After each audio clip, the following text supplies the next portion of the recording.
So I couldn't find any videos on the interwebs about how to do this. So after some learning, here's what I've come up with. The problem is there's ICF down there. You got an LVL, there's ICF above. You want to run a wire from the ceiling cavity here into the wall of the floor above. What you'll need is a spade bit, and look at the chamfers on the edge of that. It doesn't have the normal tips going out, it actually is chamfered down.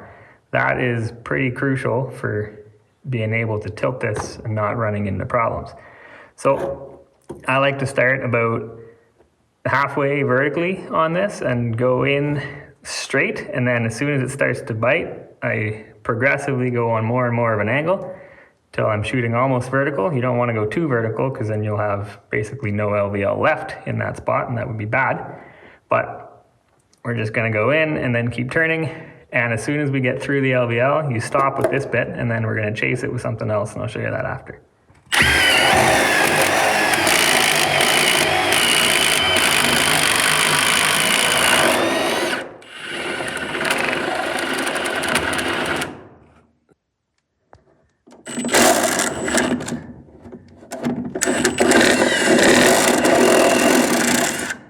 Now we got a vertical-ish, it's probably about a 45-degree angle.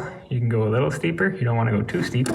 And then we're going to come in here with a flex auger bit and try to chase that up the wall. It's going to be a little tough in this spot because we got a pipe in the way, so we can't bend the flexible bit. But normally what we've done is bend the bit really hard, and it will ride up on the concrete, and you will chew up the bit, it'll kind of ruin it. So you just got to dedicate a flexible bit to that. So got the drill, got the flex auger bit. This is a Milwaukee, it's a 3/4 inch diameter, and I'm not entirely sure on the length, but they make different lengths. You can probably get a shorter one than this and it would still be perfectly fine. Basically the idea is we're going to chase this hole, and this is going to ride up against the concrete. We're just going to go slow so that we're not chewing up the bit for nothing, but we're going to push as hard as we can on it and get as high as we can, and then we're going to come down from the other side and try to find this bit jammed in there with a knife, and then we can hack out only what we need to. Notice I've got it curved like this, and I'm going to intentionally put force that way so that it'll bend more. I think I might have not done enough of an angle on this hole. It's a little constrained by the plumbing, but a better one, you'd have a little steeper of an angle so that you have an easier time riding this upwards.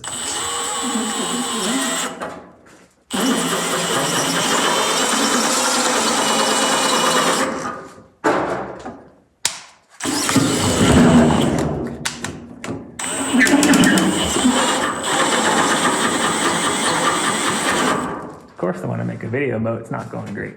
Yeah, I don't have enough angle, so it's not working as well as I would like, but if I just back it out and show you the bit, you can kind of see this is where it's all chowdered up, and it stops being chowdered up, so that's about the depth that you'd like to get it if you can. So I'm just going to jam this in there and see if I can find it with the knife from above.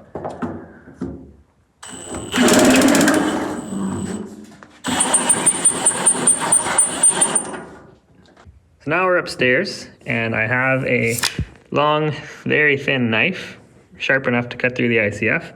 Because we couldn't get the tool as high as I was hoping, I'm going in on more of an angle to find the tool. It's still jammed in down below.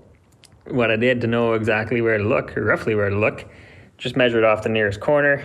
I know I'm about 63 inches from the corner, so I'm kind of in this vicinity. So I'm just going to go in on an angle and cut, and it's okay to cut because the ICF isn't going anywhere. You're bolted back to the concrete on the LVL.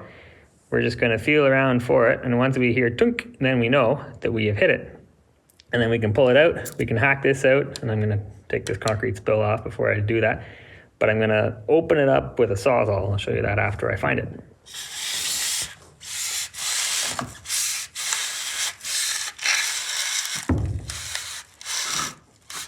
There it is right there, I can hear it. I'm pretty sure, yeah. It slides off it, so if I come in from the other side,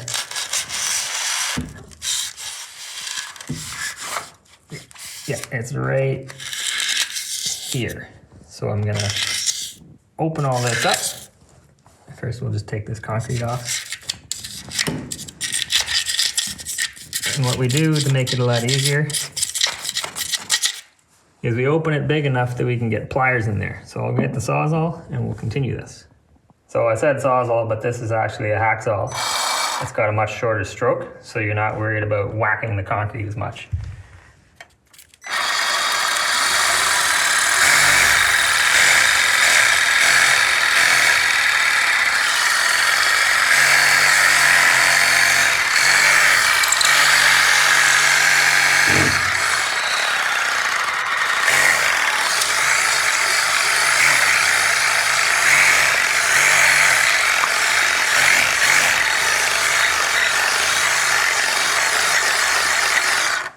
Now if you've done this right, normally the bit from down below, you can find it here, so you gotta pull it out before you make the hole.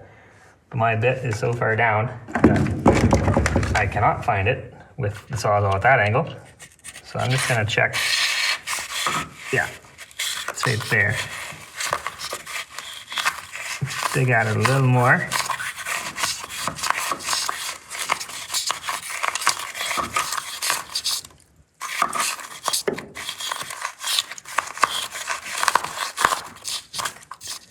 And it can be very helpful to have a vacuum so that you can clear out all the debris as you go and you just see what you're working on. So I'm gonna get a vacuum.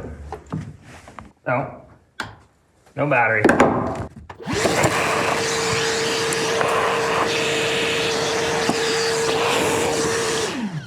I was a little off in my measurements, but I'm trying to get the light where you can see it there.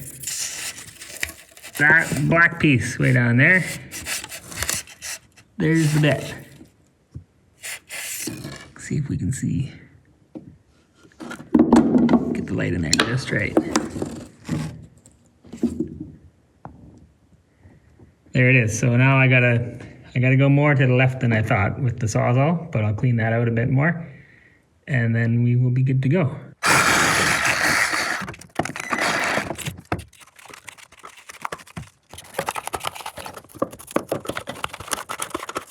There, now we're starting to properly be able to see that it is a bit.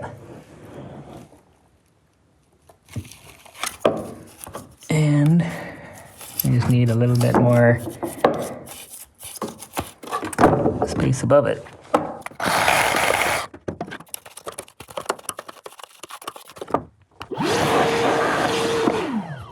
Okay, and you can see it kind of went in on enough of an angle that we weren't able to ride upwards. But now we know where that is, and when we pass a wire through, we will be able to catch it. So, I've got the chainsaw, I've got the depth stop if you want to know more. Oh, it's getting kind of loose. If you want to know more about that, the Fox Blocks training videos have everything you need to know, but I'm just going to create a little pathway just to run some wire through. So I'm trying to line up with the bit right about there.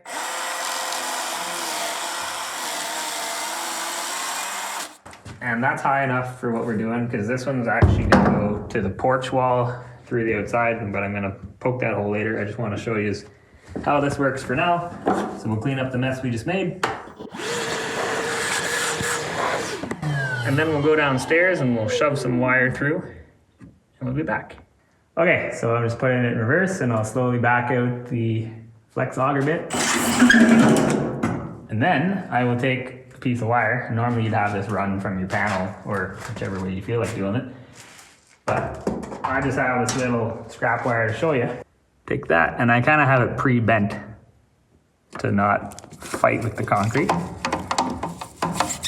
and it may take a little bit of jamming to get it to the right spot. That's probably, my hand is here, that's a good amount in there, I'd say. We're gonna go back up top and see where we landed. So we have the wire, you can see it just there, and that's the perfect height to have it pushed out. We did have to push it another centimeter or so from where I left downstairs, so that was approximately the right amount to push it in.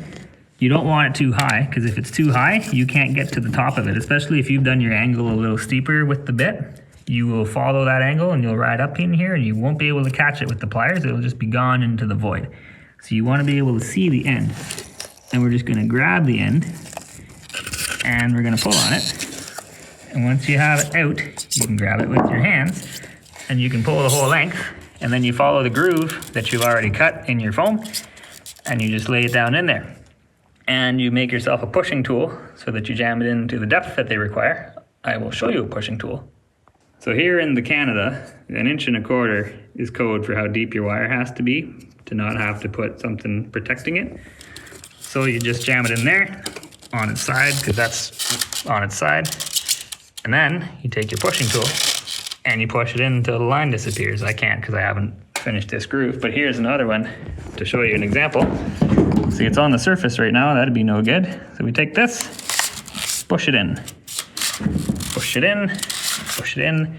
This is from an old shim, but you don't want to use the thickest part of it because when you're going across in the webs, you'll find that it can't actually get through.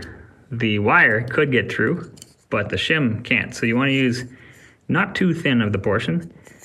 This is about halfway on what would have been a new shim. And having the line there just tells you that you're good or you're not good.